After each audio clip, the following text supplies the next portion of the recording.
Auto number চাই না। আপনি আপনি আপনার গতি ছাড়ে দেন। আপনি শিক্ষামন্ত্রীর যোগ্যতা রাখেন নাই। মানুষ মারা গেলে আপনাদের মানে সবকিছু ব্রেইন টেইন সব কাজ করবে, মানুষ মারা যাওয়ার আগে কাজ করবে না। স্বৈরাচার হাসিনা যেভাবে গেছে, এই স্বৈরাচার মিলনকে আমরা সেভাবে বের করবো, কোনো সমস্যা নেই। এক্সাম থেকে উন্নতি, এটা কোনোদিন উন্নতি হবে না, বরঞ্চ এটা আমাদের দেশের জন্য অবনতির কারণ হয়ে দাঁড়াবে। দিন শেষে ফার্মের মুরগি বলা হইতেছে।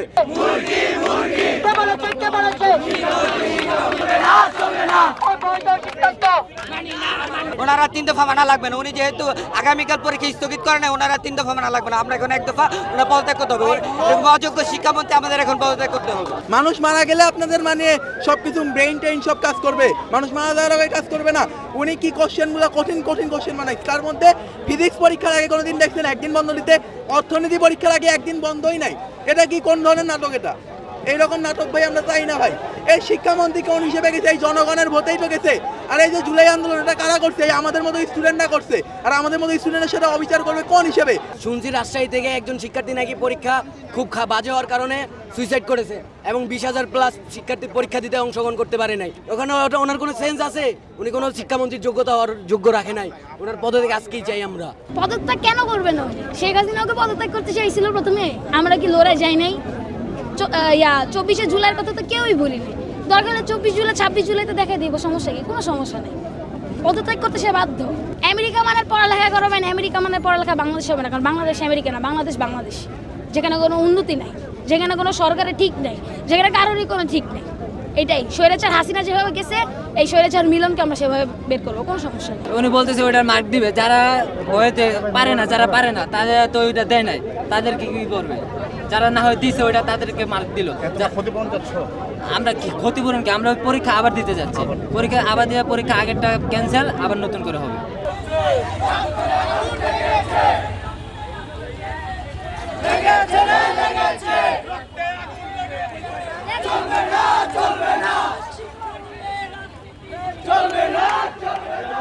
ওনার মানসিকভাবে ওনার একটু স্টেবল হওয়া উচিত। উনি সব কিছু বিবেচনা করে আমাদের পরীক্ষা নেওয়া উচিত।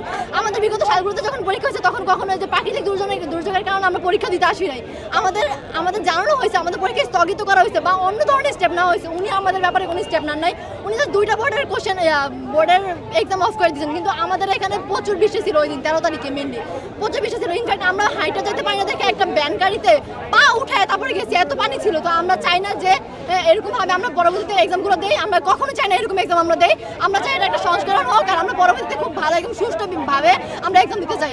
শুধু পরীক্ষাটাই আমেরিকা মানের মতো করছে, তিনি বিসিএস ক্যাটাগরির প্রশ্ন করছে, এমনকি 8টা প্রশ্নের ভিতরে 2টা ভুল, তার মধ্যে 6টা, তাও 6টা টিপিক্যাল কোশ্চেন।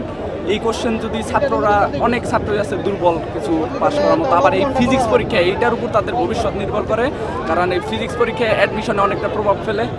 এই হিসাবে তো এইটা অন্তত বিবেচনা করা উচিত ছিল যে ফিজিক্সটা এবার কেমনে কি সিলেবাস অনুযায়ী হলেও ফিজিক্স পরীক্ষা যে কোশ্চেনগুলো হয়েছে ওগুলো অনেক টাফ। যারা সুসাইড করতেছে ওরা আসলে দেশে থাকতে চায়, দেশের জন্য কিছু করতে চায়, but at the end of the day কি হইতেছে? ওদের উপর হাসাহাসি করা হইতেছে যে ওরা এত উইক কেন। Purely disgraceful. আপনি জাস্ট একবার ভাবেন, যে স্টুডেন্ট নিজের জীবন থেকে বেশি পড়ালেখাকে গুরুত্ব দিতেছে তারাই সুসাইড করতেছে, আর তাদেরকে আজকে দিন শেষে ফার্মের মুরগি বলা হইতেছে। 6 আর 7 নাম্বার যে প্রশ্নগুলো ভুল ছিল, সেই প্রশ্নের পুনরায় সম্পূর্ণ নাম্বার দিয়ে দিবে। কিন্তু ভাই আমরা তো পুনরায় অটো নাম্বারের জন্য বাইরে না। আমরা অটো নাম্বার চাই না।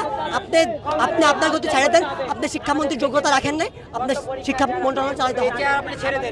আপনার মেয়েরে আমেরিকা স্টাইলে পড়াশোনা করেন, আমরা আমেরিকা স্টাইলে পড়াশোনা করতে। আমরা বাঙালি জাতি পড়াশোনা স্টাইলে পড়াশোনা করি।